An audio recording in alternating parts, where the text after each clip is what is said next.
가방 속에서 휴대폰이 다시 한번 진동했고 바바라가 전화를 걸어 노엘에게 주유소까지 차를 몰고 가서 누군가가 버린 강아지를 주워달라고 부탁했는데 누군가가 버린 강아지를 도와 도움이 필요한 동물을 돕는 것은 그녀가 1년 동안 자원봉사를 해온 노엘에게는 일상적인 일이었습니다.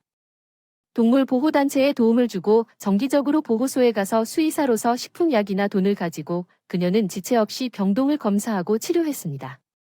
오늘처럼 가끔 문제가 있는 동물을 데려오라고 요청받았습니다. 잡종 강아지 대여섯 개월쯤 된 아기가 역 주변을 뛰어다니고 있었는데 길고 가느다란 다리가 허공에 번쩍이고 빗자루로 무장한 주유소 직원이 그 뒤를 따라 달려왔습니다. 겁주지 마세요. 노엘이 소리쳤어요. 더 심해질 뿐이고 맞을 거예요. 차에 치이게 놔둬 쫓아가는 것도 지겨워 사나운. 수행원은 헐떡거렸지만 사고가 날 수도 있었어. 노엘이 그와 추리하려 했어. 그 남자는 큰 소리로 침을 뱉었고 그의 끔찍한 저주를 언어 총에 다시 장전하고 옆에 앉아 쉬었다면? 직접 데려오라. 당신은 너무 똑똑해서. 강아지가 근처 덤불 뒤에 숨어 있었고 노엘이 아무리 그를 유인하려고 해도 힘을 모으기로 결심한 것 같았습니다. 그녀는 혼자서는 감당할 수 없었습니다. 그러는 동안 낡은 오토바이가 주유소에 한 남자를 세웠습니다. 운전을 하고 있었고 소녀는 그에게 도움을 요청하기로 결정했습니다. 그 남자는 거절하지 않고 오토바이를 옆으로 굴렸고 두 사람은 공공의 평화를 방해하는 사람을 잡으러 갔습니다. 마침내 큰 귀 도적을 붙잡아 캐리어에 실었습니다. 티머시는 적응하기 어려웠고 티머시를 오랫동안 거기에 둘 가치가 없었습니다. 그 남자는 노엘과 그녀의 캐치를 그날 그녀가 가야 할 곳으로 데려가라는 제안을 받았기 때문에 티머시가 자주 왔기 때문에 동물원 자원봉사자가 한 명 더 팀에 합류했습니다. 그는 낡은 오토바이를 타고 보호소로 가서 개와 고양이에게 먹이를 주는 것을 도왔고 우리를 청소하고 그들과 놀았기 때문에 그는 노엘과 친구가 되었고 곧 그녀의 남자친구가 되었습니다. 구 폼페이우스는 이를 금지했고 필요한 모든 검사와 예방접종을 마친 후 살기 위해 이사했습니다. 노엘이 집에 왔을 때 그 남자와 함께 집에 왔을 때 강아지는 무한하다는 것을 알았습니다. 그 소녀는 빨리 티모시의 어머니와 친구가 되었습니다. 혼자 아들을 키웠던 올리펀트 부인, 그들은 많은 부 없이 살았습니다. 티모시가 가진 유일한 부는 노엘 오토바이에 대한 그의 지인뿐이었습니다. 그의 할아버지에게 물려받은 그는 이제 그것을 금지시켰고 부적 올리펀트 부인은 즉시 노엘을 자신의 딸처럼 대하는 매우 친절한 여성이었습니다. 다정하고 배려심 많은 여성이 노엘을 따뜻하고 포근하게 느끼게 해주었는데 이는 그녀가 성장한 이후로 흔치 않은 일이었습니다. 완전히 다른 특별한 상황에 처한 티모시는 노엘이 자신을 가까운 사람들에게 소개하고 싶지 않고 오랫동안 그 이유를 설명하고 싶지 않다는 사실에 화가 났고 티모시가 노엘에게 제안을 했을 때 그는 그녀를 다음과 같은 상황에 놓이게 했습니다. 그를 가족들에게 소개해야만 했던 그녀는 지인들에게 숨겨왔던 진실을 털어놓았고 그는 오랫동안 부모님은 매우 유명하고 부유한 사람들이었다. 노엘은 부모님과 별도로 작은 아파트에서 평범하게 옷을 입고 살았다. 그녀는 수의과 대학에서 공부한 멋진 오락용 나이트클럽이나 불타오르는 삶에 참여하지 않았고 노엘이 18세가 되었을 때 그녀의 동급생이나 자원봉사자 친구 중 누구도 그녀의 아버지가 누구인지 의심조차 하지 않았습니다. 그녀는 할아버지로부터 받은 적당한 유산을 처분할 권리를 받았습니다. 주거 지역에 있는 작지만 깔끔한 아파트와 자신의 이름으로 된 보증금으로 적당한 수입을 얻으며 시의적절한 도움을 주신 할아버지에게 정신적으로 감사하며 명문대학을 중퇴하고 수의사 공부를 하러 갔습니다. 실용적인 기술을 습득하고 관련 분야에 종사하고 싶었기 때문입니다. 그녀가 가장 좋아하는 사업 노엘은 할아버지가 남긴 돈의 대부분을 애완동물을 키우는 데 썼기 때문에 기뻤습니다. 왜 이것을 숨겼습니까? 티모시는 놀랐습니다. 당신이 마피아 가문의 일원인지 아니면 범죄자의 딸인지 이해합니다. 당신의 부모님은 그저 부자일 뿐입니다. 사람들은 당신이 무슨 말을 하는지 전혀 모릅니다. 노엘은 재미가 없었습니다. 당신은 그런 사람들을 몰랐을 뿐입니다. 그들은 낮은 소득과 사회적 지위를 가진 사람들을 평민으로 바라보고 있으며 이것은 오만하고 끊임없는 거만함입니다. 당신은 어떻게 될지 모릅니다. 티모시는 사회적 신분에 관계없이 항상 다른 사람을 존중하는 가정에서 사랑과 신뢰 속에서 자랐습니다. 노엘에게서 그런 말을 듣는 것은 터무니없는 일이었지만 노엘은 대화를 계속했습니다. 유명한 사업가 폴 피셔의 딸인 그 소녀는 장남과는 달리 항상 가족이 흑연이었고 그녀가 가장 명문 대학 2학년을 졸업하고 수의사 공부를 하러 갔을 때 그녀의 부모는 가족이 다시 칠하기 위해 열심히 노력했다고 말했습니다. 그들은 딸을 알고 싶어 하지 않았고 딸이 정신을 차리고 학교로 돌아올 때까지 딸에게 한 푼도 주지 않았습니다. 어렸을 때부터 동물을 치료하는 꿈을 꾸었지만 그들은 제가 외교관이 되기를 원했습니다. 노엘이 말했어요. 제발 모든 사람을 비두로 자르려는 사람들의 열정이 무엇인지 행복하려면 무엇이 필요한지 생각해 본 적이 없습니다. 제가 원하는 것은 어머니가 아프지 않도록 당신이 내 곁에 있어 주는 것입니다. 내가 사랑하는 직업은 내 친구들이 우리가 가족과 아이를 가질 수 있도록 그리고 전쟁이 없도록 하기 위해 충성하는 것입니다. 티모시는 잘 대답했지만 우리 가족의 가치관은 완전히 다릅니다. 무슨 일이 일어날지 상상조차 하기 두렵습니다. 내가 수의대 공부 외에 무엇을 하는지 안다면 자원봉사자들은 거지와 게으름뱅이 사이에 위치하며 우리를 가장 쓸모없는 사람으로 여기고 내가 내 꿈을 쫓을 용기가 있었다는 이유만으로 나를 부끄럽게 여긴다. 다른 사람의 꿈은 꾸지 마세요. 노엘은 몹시 긴장해서 티모시에게 그와 그의 어머니 모두 부모에게 하급계층으로 간주되었기 때문에 자신을 부모에게 소개할 수 없다고 말할 수 없었습니다.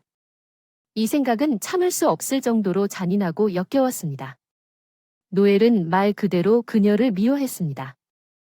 가치 있는 사람들과 관심을 받을 가치가 없는 사람들을 나누는 방식에 대한 친척들 인생의 왕들과 그들의 하인들 그녀가 여전히 그녀의 부모와 함께 사는 동안 그녀는 그녀의 어머니가 그녀를 노엘과 함께 설정하려고 했던 괜찮은 남자들을 만나지 않기 위해 끊임없이 변명을 찾아야 했습니다.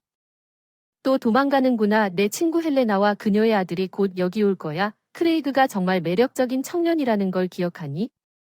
그를 좀 더 자세히 살펴봐야 할 것 같아. 그의 가족은 도심에 3개의 자동차 대리점이 있고 자동차 체인이 있다. 지역 전체와 부동산을 잘 세탁하고 있고 크레이그는 프렌치 타운마다 여자가 있어요. 엄마 제 판단이 아니에요. 엄마 오해하지 마세요. 그건 내 알바 아니고 그 사람이 원하는 대로 살게 놔두세요. 그런데 왜 그렇게 하려고 하세요? 나와 그 사람과 결혼해줘.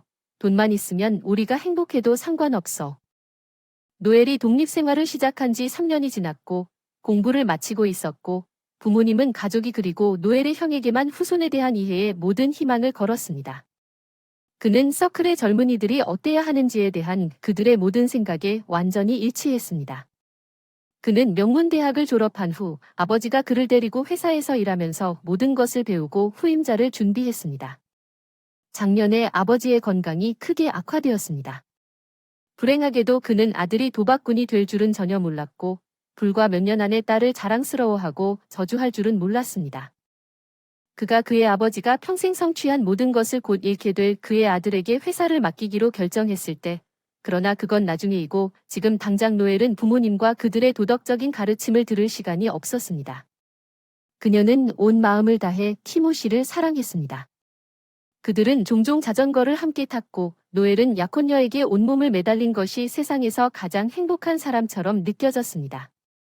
그러나 노엘은 여전히 부모님과 중요한 대화를 나누며 다가오는 결혼식에 대해 이야기하고 소개해야 했습니다. 티머시는 대화를 준비하기 위해 며칠 동안 가족 저녁 식사와 행사에 참석하면서 모델 딸이 되었습니다. 엄마, 오늘은 얘기하고 싶었어요. 대화가 진지할 테니 오늘 밤에는 아무 계획도 세우지 마세요. 이미 초대했어요. 손님과 추가 증인 없이 그를 만나기를 바랍니다. 그녀는 어머니에게 미리 경고했습니다. 신랑을 데려오십시오. 그녀의 어머니의 얼굴은 명백한 관심을 보였지만 즉시 의심으로 바뀌었습니다. 그 사람은 괜찮은 가족 출신입니까? 부끄럽지 않기를 바랍니다. 엄마는 선택하세요. 시작하지 마세요. 이 사람이 누구인지 알겠습니다. 티모시 그는 평범한 사람입니다. 그는 은행가도 아니고 사업가도 아닙니다. 그의 엄마 그리고 그는 주거지역에 방 2개짜리 아파트와 낡은 오토바이만 가지고 있지만 나는 티모시를 사랑하고 당신이 그를 당신의 오토바이 투룸 아파트로 받아들이기를 정말로 원합니다. 그는 어머니와 함께 살고 있습니까? 무슨 말을 하고 있습니까? 정신을 잃었습니까? 우리 집에서 티머시에 대한 이야기는 한 번도 할 수 없습니다.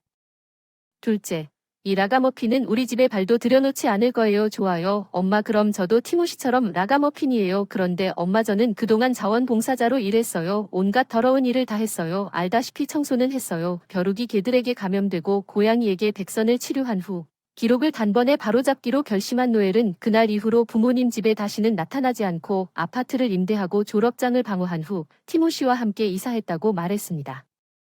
동물병원에서 일하며 올리펀트 부인의 지도 아래 파이 굽는 법을 배웠고 올리펀트 부인을 즐겁게 보살폈고 몰래 사랑하는 시간이 흘러갈 것 같은 아기를 꿈꾸며 함께 결혼식을 준비했고 티모시는 그럭저럭 성공했다. 좋은 회사의 관리자로 좋은 일자리를 얻습니다. 그들은 여전히 많은 돈을 벌기에는 멀었지만 많은 것을 꿈꾸지는 않았습니다. 끈기와 노력으로 모든 어려움을 극복할 수 있다고 믿었습니다. 예상치 못한 전화에 주의가 산만해졌습니다.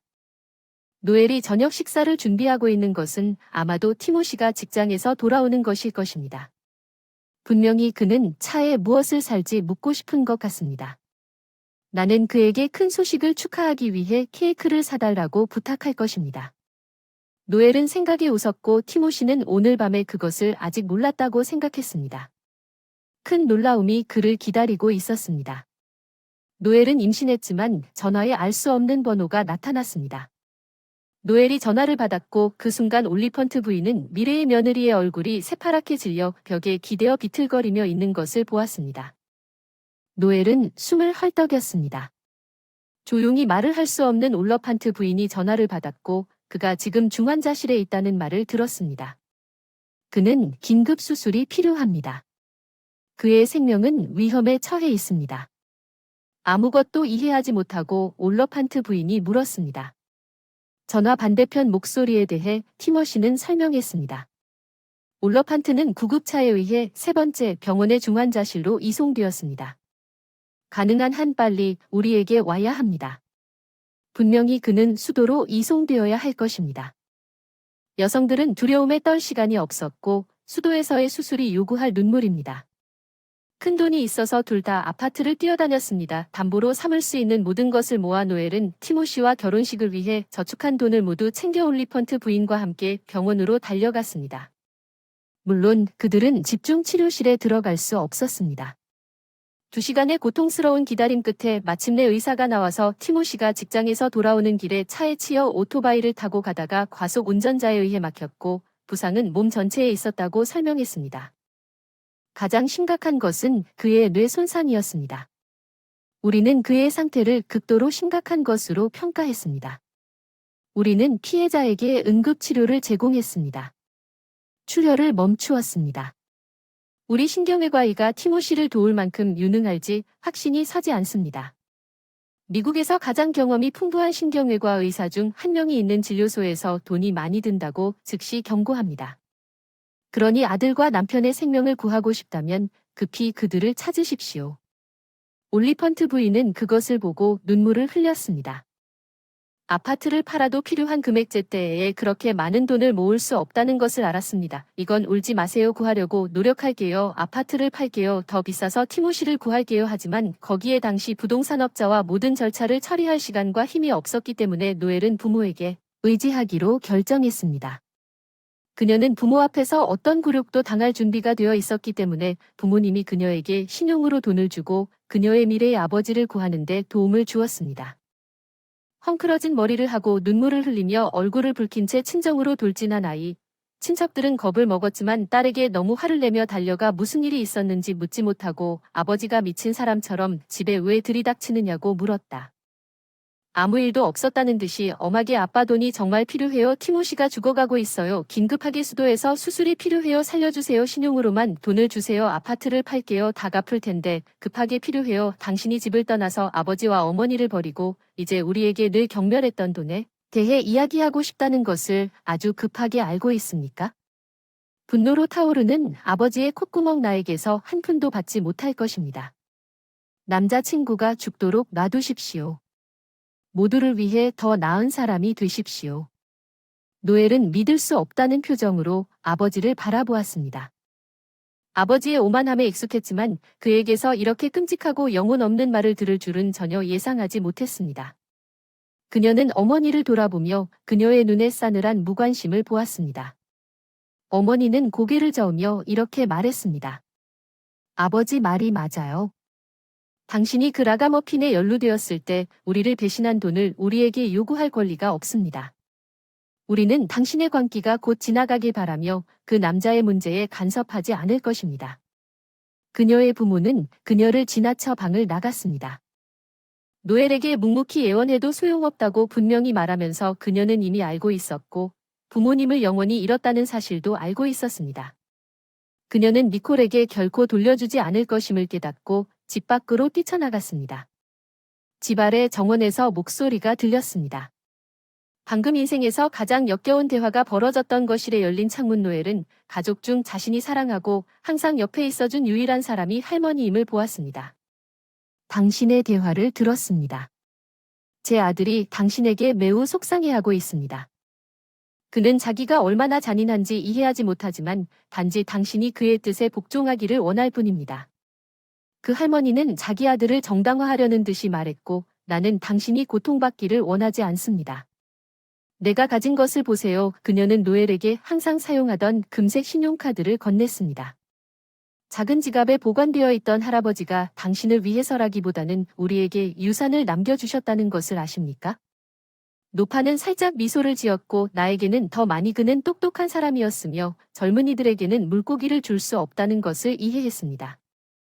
그들에게 낚시를 주면 충분합니다. 스스로 잡는 법을 배울 수 있도록 막대를 꽂아두지만 가끔은 살다 보면 빨리 행동하고 서로 도와야 하는 순간이 있습니다. 돈을 쓰지도 않았고 이자도 갚지 않았습니다. 별로 필요하지 않다고 생각합니다. 거기에 꽤 많은 돈이 쌓여서 필요는 없지만 너와 티모시는 이 돈을 가지고 사랑하는 할머니를 구해야 해. 내 사랑하는 디오엘은 할머니에게 뽀뽀하고 1분도 낭비하지 않고 울면서 기다리고 있던 택시에 뛰어들어 병원으로 달려갔다. 카드를 가장 소중한 보물인 것처럼 가슴 가까이에 쥐고 있다. 사랑하는 사람의 목숨이 이 플라스틱 조각에 달려있다. 지금은 너무 늦었어. 의사의 차가운 목소리가 그녀를 복도에서 멈추게 할 희망은 없다. 헬리콥터를 불러도 소용이 없다. 비행기를 타지 못할 것 같아 장례식을 치르는 것이 더 나을 것 같습니다. 티머시는 아침까지 살지 못할 것 같습니다. 올러판트 부인은 조용히 의자에 앉아 어느 순간을 쳐다보며 더 이상 올 힘이 없었습니다. 그녀는 스투퍼에 있었지만 의사의 말은 어디에도 화나지 않았습니다. 그는 죽지 않을 것입니다.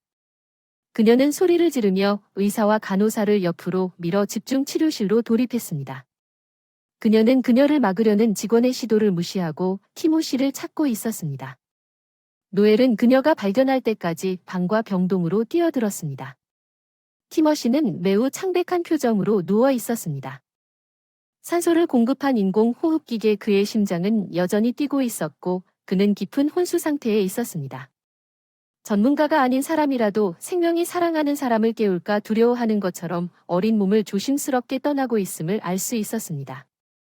노엘이 다가와 그 옆에 누웠는데 그의 몸은 따뜻하고 익숙했지만 지금은 너무나 무기력하고 무기력한 노엘이 티모시의 목을 껴안고 그녀의 입술을 그의 얼굴에 대고 그의 귓가에 뜨겁게 속삭이는 티모시 내 사랑. 제발 싸워 내 말이 들린다고 믿어라. 그리고 모든 말에 당신의 모든 사랑과 희망을 담아주세요. 사랑하는 나의 사랑하는 티모시 우리는 당신이 매우 필요합니다. 기억하세요. 내가 당신에게 깜짝 선물을 약속했기 때문에 당신은 아버지가 될 것입니다.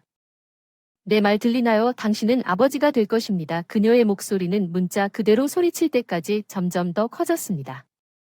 티모시 귀에 깨어 티모시 나 임신했어. 기적이 일어났어. 티모시는 모니터 자세에 대한 판독 결과 맥박과 압력이 증가하고 속눈썹이 꿈틀거렸다. 더 빨리 이리로 와. 그는 살아있다. 내 말이 들린다. 노엘은 의사에게 모든 일이 시작되도록 도와달라고 소리쳤다. 이사하고 몇 시간 후 할머니의 신용카드로 수도에서 헬리콥터로 티모시의 교통비를 지불했습니다. 수술대는 이미 그를 기다리고 있었고 복잡한 작업의 성공적인 완료를 보장하지 않고 몇 시간 동안 기다리고 있었지만 노엘은 티머시가 포기하지 않을 것이라고 믿었습니다. 아기와 함께 싸우면 함께 행복할 거라고 그녀는 올리펀트 부인의 손을 잡고 그녀를 진정시켰습니다. 나는 믿고 당신도 믿어야 합니다. 티모시는 강합니다. 그는 이제 싸울 것입니다.